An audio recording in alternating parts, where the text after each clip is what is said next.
Hey everybody, I'm Bob Bakert with Jazz Guitar Today, and we're here with Jim Fox. Hey Jim, how you doing? Good morning, afternoon. Well, you're on. Jim is a West Coast guitarist, and more importantly, he's a his biggest fan is one of my. I'm a big fan of your biggest fan, Frank Hamilton. Yeah, Frank. Yeah, Frank. Frank and I started the Frank Hamilton School in Decatur, Georgia. Fantastic. So he's been telling me about you for years. I'm glad we're finally together. I'm gonna read a little bit of your because you're a behind the scenes guy for the most part. That's true. Yeah, you're behind it. So you graduated from Berkeley, I did. cum laude. I'm reading right up your bio here. Distinguished Performance Faculty Award. I love that. But here's where it gets interesting. You toured with Frank Sinatra Jr., Barry Manilow, Bette Midler, Pat Williams, Rosemary Clooney. Well, now I didn't. I toured with Frank. The other ones were recordings, Oh, or recording. or live appearances in Los Angeles as a hired musician. Still a big list. Rosemary Clooney, Dean Martin, Jack Jones, Debby Boone, Rod Stewart, Michael Feinstein, Kenny Rankin. Kenny Rankin. I never can say this guy's name right. Laurendo Almeida? Yeah, Laurendo Almeida. Almeida. Okay. See, I'm trying to put too many syllables in there. I mean, um, a lot of the people just said Laurendo, and Yeah. then people that were more Brazilian would say Laurindo. I think. Laurendo. Yeah, they would roll that R. Steve Lawrence, Gordon Lightfoot. Yeah. If you could read my mind, Steve Lawrence, a lot of people I probably don't remember. James Darren, The Temptations, Bill Conti, Symphonies, Los Angeles Philharmonic. I mean, Henry Mancini, Woody Herman, Percy Faith. You performed for 6 U.S. presidents. Prince Rainier of Monaco. Did you get to meet Princess Grace? I mean, No, I didn't. oh man, boy. Um, but some of these things get put in I know. like years ago when I didn't have very much to put in, Yeah. and then they just get left there. Well, I but don't. they did And then happen. there's stuff that isn't there because I Yeah, don't service the bio. I if your website is like my website, I finally let it go. It's non-existent. Because websites, with Fox and with Fox with Facebook and Instagram these days, and YouTube, you know, I am I get the whole website thing, but this stuff did happen, and these Yes, are it big did. deals. There's a lot of stuff that isn't mentioned in here. Another buddy of mine who sings your praises is John Paisano. What dear both Frank and John are just such dear friends of mine.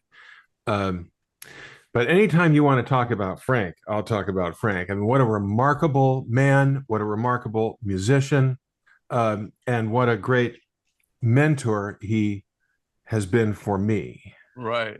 We're talking about Frank Hamilton, who lives in Atlanta now. Was for a while he was a teacher at Barney Kessel's store out in Los Angeles. Um, and Frank and I are very, very close. We started the school together, and he worked with you many years ago. Was that out in L.A.? Was that where you guys met? Yes, Frank lived here for many years Yeah. prior to Georgia. Well, he talks about teaching people like Karl Ivanov and Lowell George, and I mean, his list of people that he's had in his studio teaching is like, you got to be kidding me. It's like it's crazy. But if you knew Frank, you would know that no, it's not crazy. He truly is one of a kind. He took Pete Seeger's place in the Weavers. Actually, he was a generation. What play? He toured with Ramblin' Jack Elliott and Odetta and all those people as a contemporary. I had it. I mean, just all. I mean, the stuff about Frank is crazy. But anyway, we're here to talk about you, which is great. But you can say one more thing about Frank. Go ahead. Well, I would just say that most people that know of Frank think of him as being part of the folk music world and legacy. But he travels through so many genres, And I think that's one reason why some of the people you mentioned that have studied with him did so well with him, because he knows a lot about music theory, and he was able to connect both worlds, where so many people in the folk world, they don't really read much music, maybe. I Right. mean, they can be great musicians, but they Right. may not be as schooled. So Frank could bring that to the table and help teach them to be more complete. And he got me to Berkeley. He said, you need to go to Berkeley, and I was a teenager, Hmm. and we worked really hard to get me there, and it was Hmm. because of Frank and his inspiration and his ability. That's incredible. The thing about him is, I first met Frank because I was booking a church coffee house at the time, and I was looking for, and we had a bunch of acts that you would imagine. And I said to my buddy who was into old folk music, I said, man, I need somebody really authentic. I want the real deal. I don't want, three girls from the local Catholic choir to come in here and sing Odetta. And he said, well, you need to get a hold of Frank Hamilton. He lives here. I said, who? And then he told me who he was. And I met him, I booked him, and he said, I really don't do folk music anymore. All we do this, we playing with a clarinet player, and we're doing a jazz show. Huh? What? And he came in and said, yeah, we do early jazz, like 1920s and 30s, or real early stuff on the clarinet. And so my first exposure to him musically was jazz. And it was like, and he's playing it on his old Martin,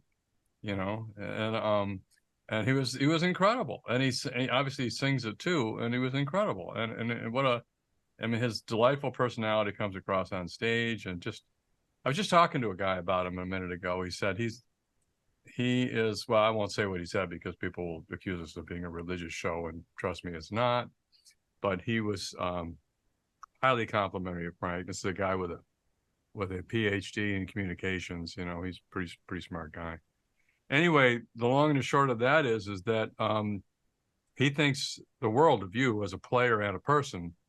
And I was listening to you play. I thought to myself, you sound like and play like what most people have in their mind when they say, I want to play jazz guitar. Wow. I, I don't I don't agree with you, but Well, no, okay. I'm telling you, you do. You've got the tone, the articulation, the voicing. The beauty of it is you don't overplay. I can't. No, you service the song, you service the melody, you service the comp. I was watching the thing that you did down at Norm's Rare Guitar, with Oh, the Edith Piaf tune with that young lady, and listening to the way that you comped her. Never got in the way, but you were everything she needed. It was, oh, that's very nice. Thank and then you. when I hear your recordings, and I'm listening to this, the smoothness and the articulation on an archtop guitar that you have is really hard to achieve, because Thank archtop you. guitars are not that easy to play and to get all the notes out of them.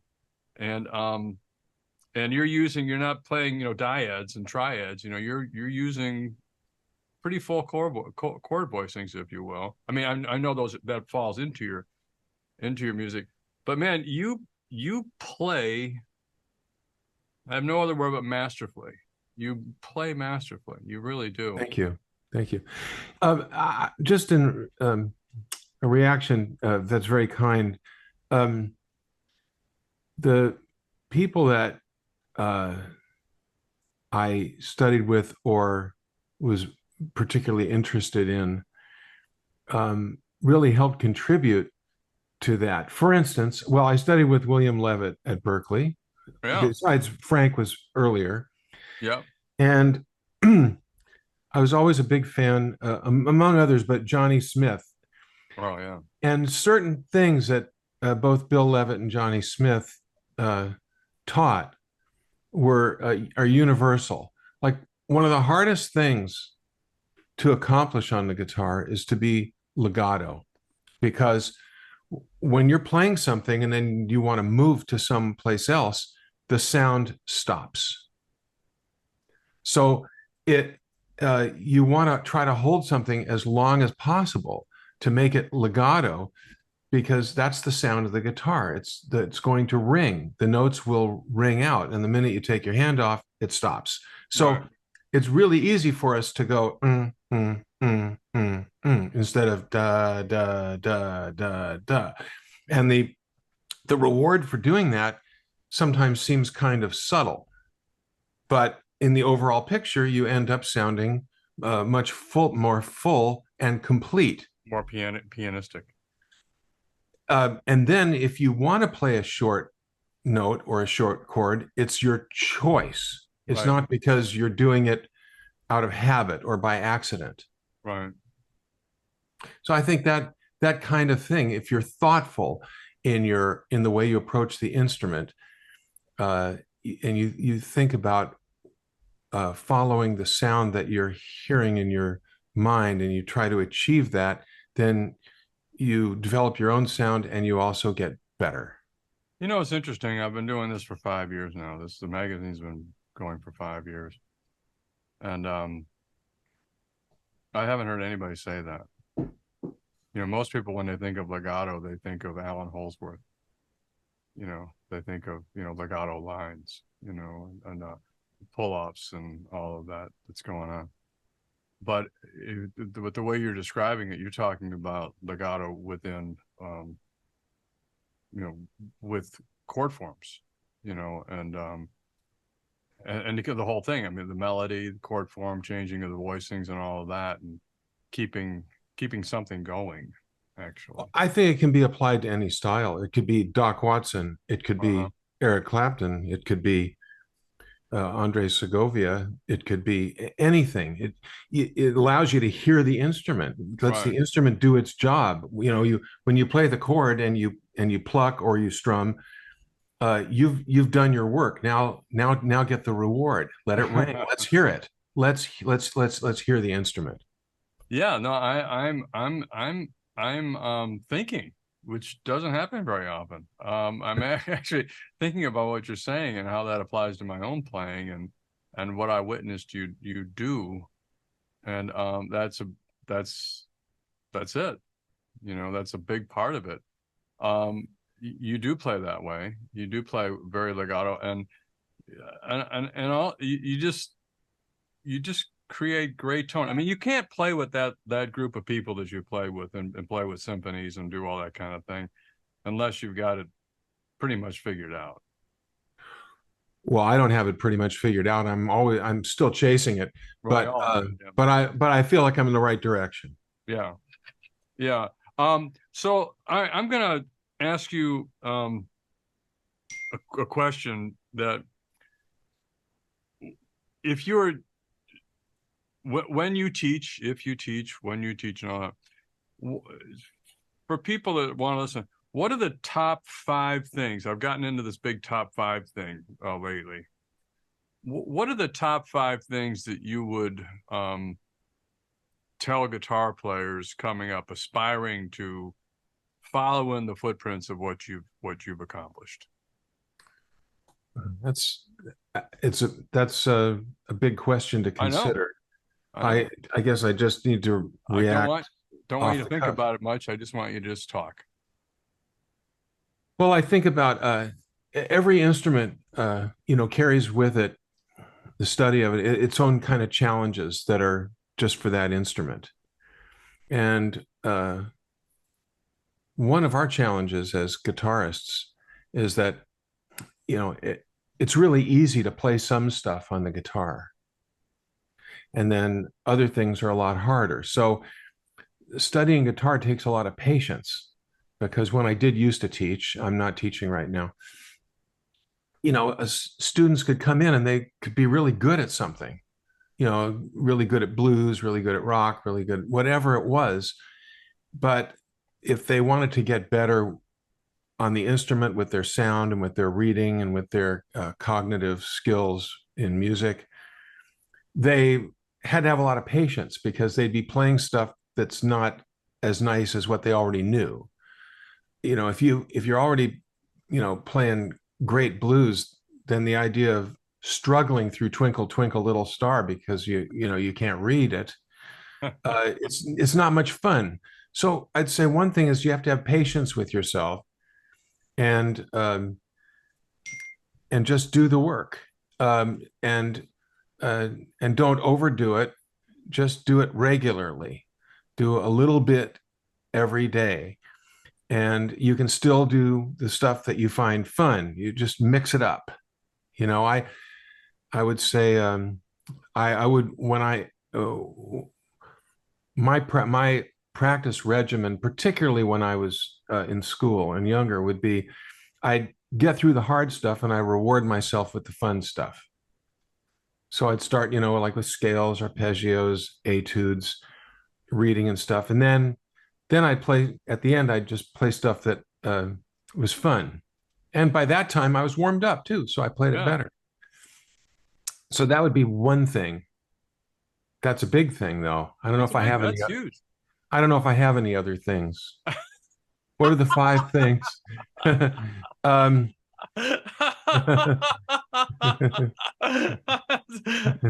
know if I have any more. I think that's it. That you're good. I love that.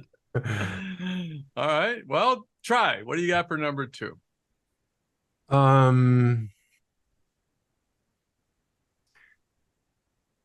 I'd say try to when you're playing what you have to study, try to make it sound as good as you can. Use your ear, play to your ear.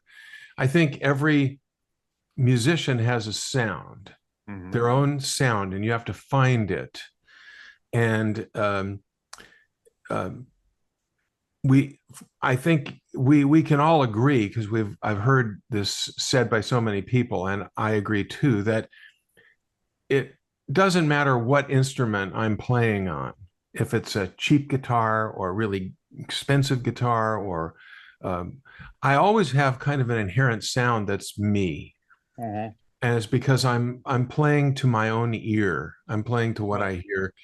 And so when you're practicing, try to get the best sound you can. What sounds good to you? That legato thing I was talking about, or I think you can overplay a guitar so that it's fretting out or buzzing, or the top even could be distorting, and you can underplay where you're not having the instrument perform, you're not lighting it up. And so you find that sweet spot where you're interacting with the instrument in the best possible way for both you and the instrument, and that helps you find your sound. So I'd say that's a good one, is to develop your sound. I love it. You're on a roll. Okay. You're on a roll. That's 2. Don't show up late. I love that. Be reliable. Don't show up late. Don't show up late to anything that has to do with anything. I'm an actor. You know what they say, right? Don't show up late. I say that on time is late. Yeah. Well, okay, here's one that came to mind that I find interesting. all right. During my teaching years, I had students who sometimes would say, I studied with this person, and or I had a class with this person, and I didn't like this teacher. I've heard that before. It's not uncommon. And I would tell them, don't let that get in the way of your learning. You're not gonna connect on a really high level, like with someone who is a mentor, like Frank Hamilton has been to me. Right. And there are another couple of people in my life that I can say that as well about. But don't let that get in the way. This teacher is probably qualified. This teacher has something for you. So do the best you can, get along, and then next time study with someone else when you have a chance to transfer to a different class, if that's the case. But that teacher is going to get along with somebody really well. It's just that your chemistry, your relationship may not be all there. Right. But they've got something for you. So Right. get it, and be respectful and be kind, and then move on. I like that answer. I'll tell you why. Oftentimes, I think people, myself included, I don't want to learn what that guy wants to teach me, but the truth of the matter is, I really need to know what he's trying to teach me. In other words, I'm avoiding something that I really should spend some time with, and I just don't want to do it. And I think that's my words, not yours. But get along, find the best in all of your teachers. Well, isn't that true about a lot of things? Well, it is Sometimes, true. Yeah. sometimes we avoid the thing that we need the most and takes the most work and commitment. Yeah, the thing that, well, yeah, yep, that happens all the time. I got 4. You got one more? Okay. I mean, I don't know if these are the 5 most important. It's just what's coming to my mind. Your stream of consciousness here. Okay. We guitar players, we love good gear. We love it.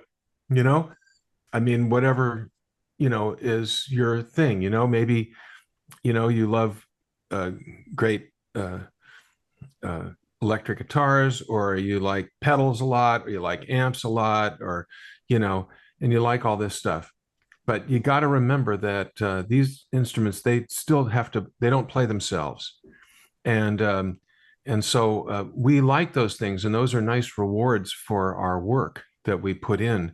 But really, like, I could do my career on like 1 or 2 guitars, but I have many more than that, and I use them, and they're good. But the most important thing is the music and your ability to play. Or some people say it's not the arrow, it's the Indian. Or so we say, well, I've got to have this. I want to play this. I got to have that. I got to have, the telly isn't enough. I really feel like I need a Strat. Strat's not enough. I need a 335. Martin's not good enough just in itself. I need to get a Taylor or a Gibson or something else. Right. Yeah. And really, that's good. We enjoy that. I mean, why shouldn't we do something that, is inspiring to us and we enjoy? But just remember that it's about the music and the player and your musicality. Yeah, absolutely. You have to find an instrument that you bond with, that you feel you can express yourself on. I believe that to be true. But until that day comes along, you can still get better, and you can still you do what you got with what you got. Are you a gear guy? Sure. Yeah.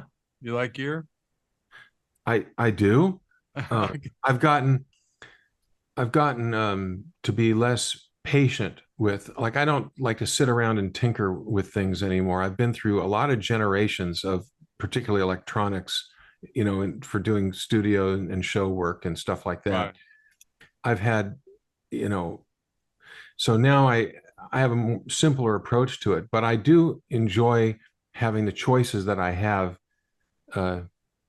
in my arsenal. What do you typically take out with you when you go? Someone calls you and says, I want you to do somebody at the Hollywood Bowl. Well, it's going to depend on what the music is, but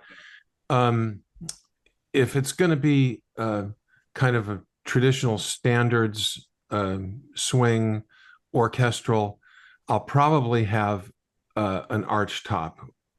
And then if it's there, I might need a classical guitar, because if they're going to do either Brazilian music or orchestral legit, then I would need a classical. If they're going to do something that requires like pop music, I say that as a broad. Well, I understand.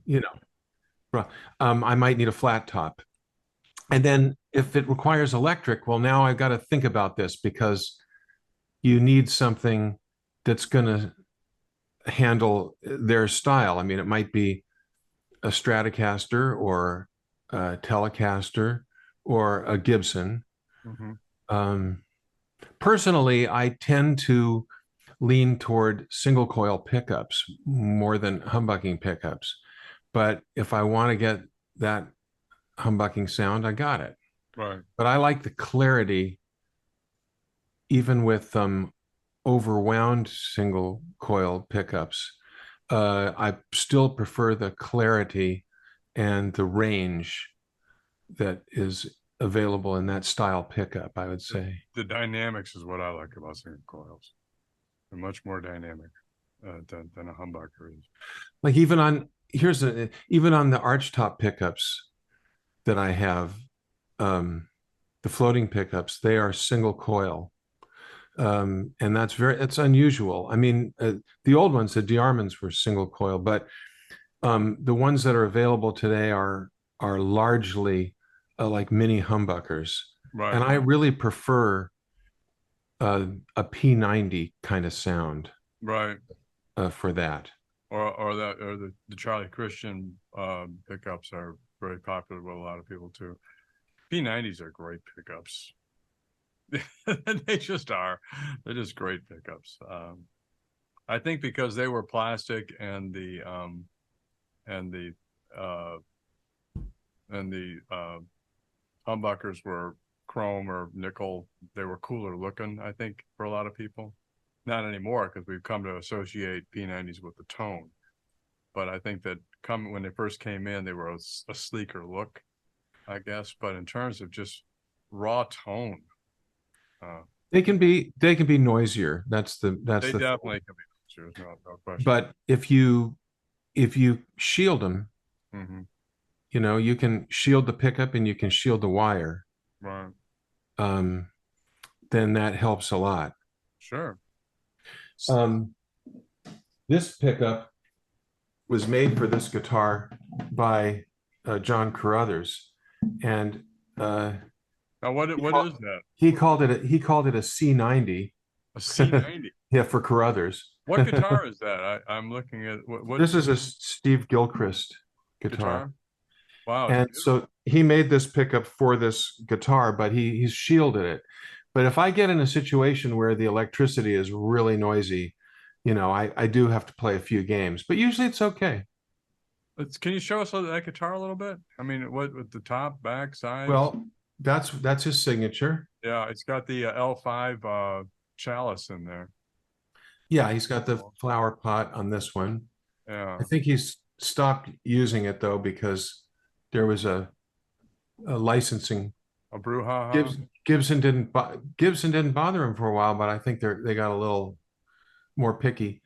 Um, and he likes the simplicity of just dots, but Yeah, he's done other things. I love This is dots. a 2000 model. So is that I can't the top is just natural? Yeah, this is just a blonde one. Yeah, okay. The grain is so tight. Oh, look at that. It's beautiful. The grain Well, is it's lumber. yeah, Anybody can buy lumber, but yeah. this man can carve. Oh, absolutely. You know what? You gotta go into your sound preferences and put in you know how to do that on Zoom? Oh, I saw them, but Yeah, you turn off the go up to your Zoom US on the top right, and you're gonna have preferences. Can you see that? And then go to audio. I'm in the uh, I'm in the app, not on the. Oh, because there's a thing called original sound for musicians, Let me see what it says and there's here. another one called live performance audio, and it kills the gate, the original sound for a musician, so that we can actually hear the guitar. Other than that, what happens is the gate on Zoom kills the guitar about every second or third note. I don't I Yeah. don't think I can do it. Okay. There was something where it said test audio and there were a few choices, but Yeah. now, What's up in the top left-hand corner of your computers? Does oh, this? original sound for musicians off. Okay. Yeah. Yeah. Turn that on. Now pick up your Okay. guitar. Is it going to make a difference? It does make a difference. It turns down the volume a little bit, but we can hear the guitar. Yeah, now we got the guitar. Yeah, I got it all. See, before it was clipping. I know you know what clipping and limiting is. Yeah, I can hear every note you're playing.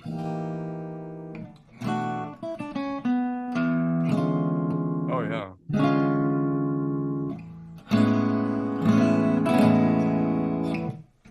Well, no, don't go away. I'm gonna ask you a question on the guitar. Oh no. So if someone, so what would you say? And before we go away here, give us some examples of things that. It's a tough question, maybe unfair, maybe it won't be. That is particularly something that you feel it is your style, something that Unfair. I know. I didn't come here to be fair and easy. I came here to ask questions that other people probably won't ask. Cheap and easy. That's my style. Cheap and easy. Man, I got 100 lines right now. I can't use any of them. I want to stay a family show. Are those TL 103s? No. What are those? 176. 176. Is it a Neumann? Who makes that? TLM 176. TLM 176. They look like 103s, which is it's probably very similar. Yeah, these were the they don't make them anymore, but these were the more expensive. Oh, than the 103? Yeah. Well, I can tell they're really good because I'm listening to them. Oh my God, yeah.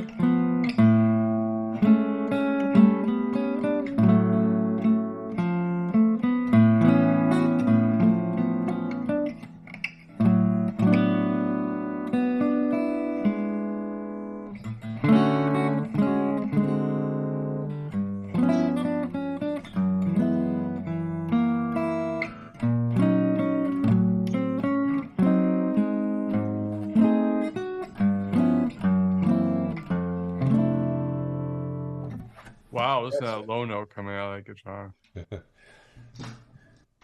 Those mics, I mean, we're talking Zoom here, folks, and the audio on Zoom is very, very, very compressed. And that sounded quite good. Well, this is what I usually use for recording acoustic guitars, so I just leave them set up. Yeah, why not? There's a lot of remote recording these days, Yeah, sure. So before we go, let's talk about John Paisano for a little bit.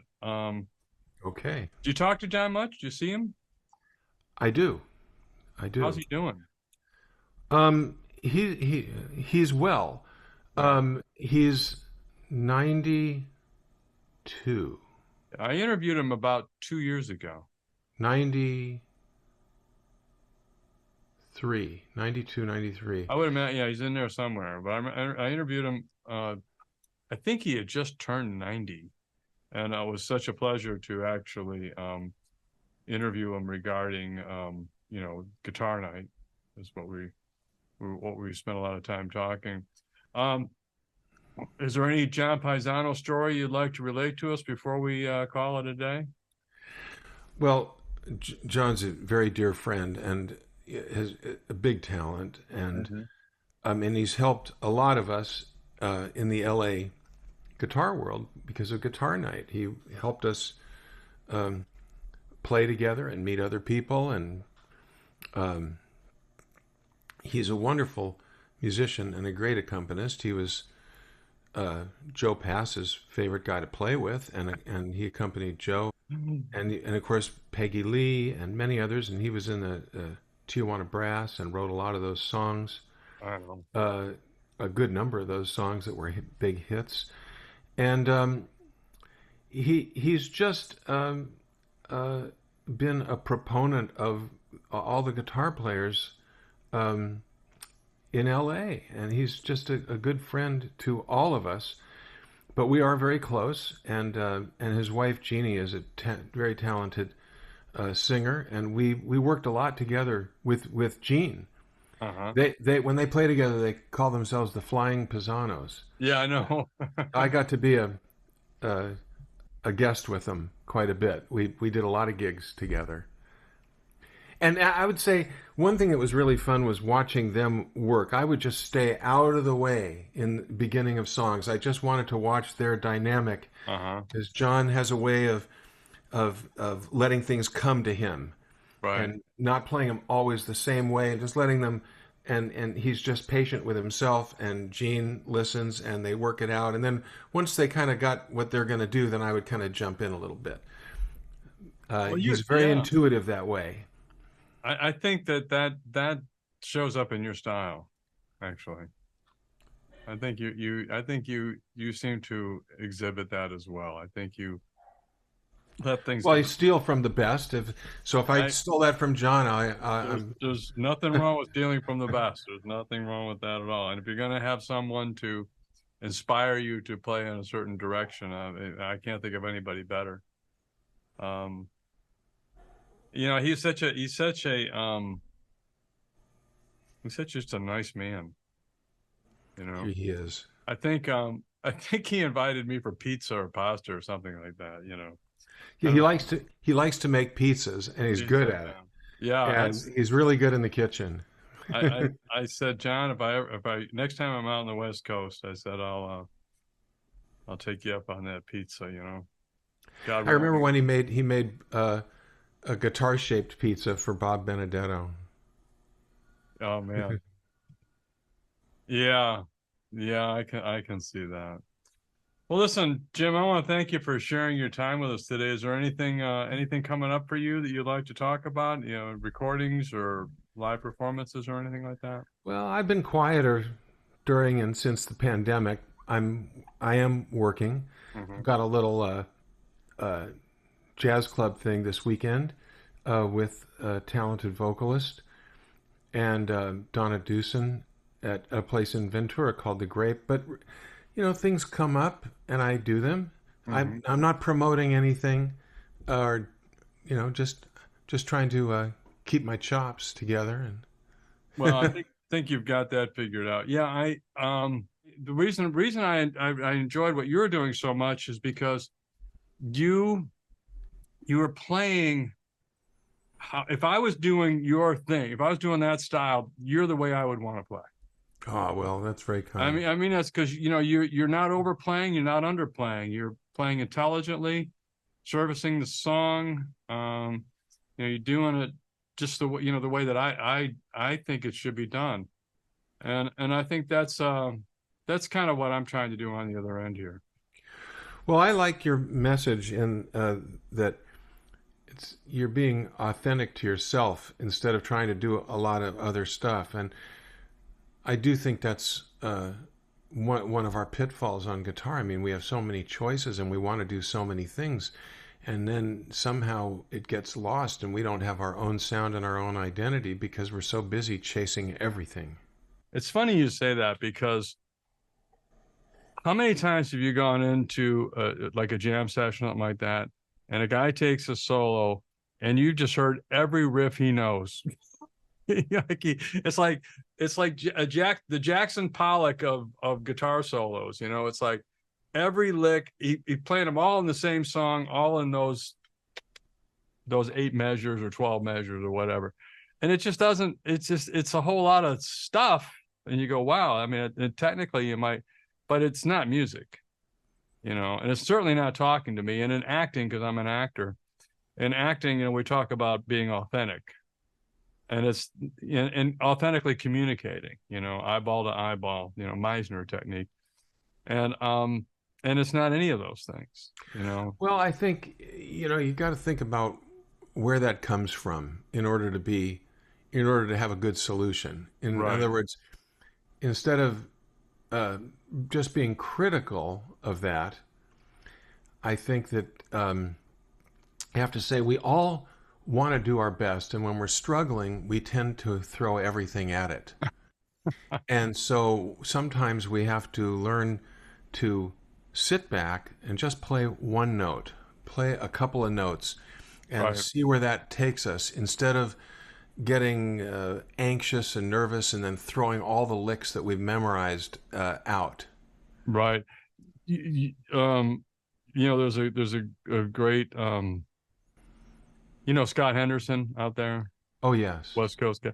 So Scott has got a great great saying. I can't quote him exactly because he said he would quote BB King, he would say, I'd rather hear BB King drop his guitar than listen to that guy do that again. Yeah, I got it. I get it. I got it.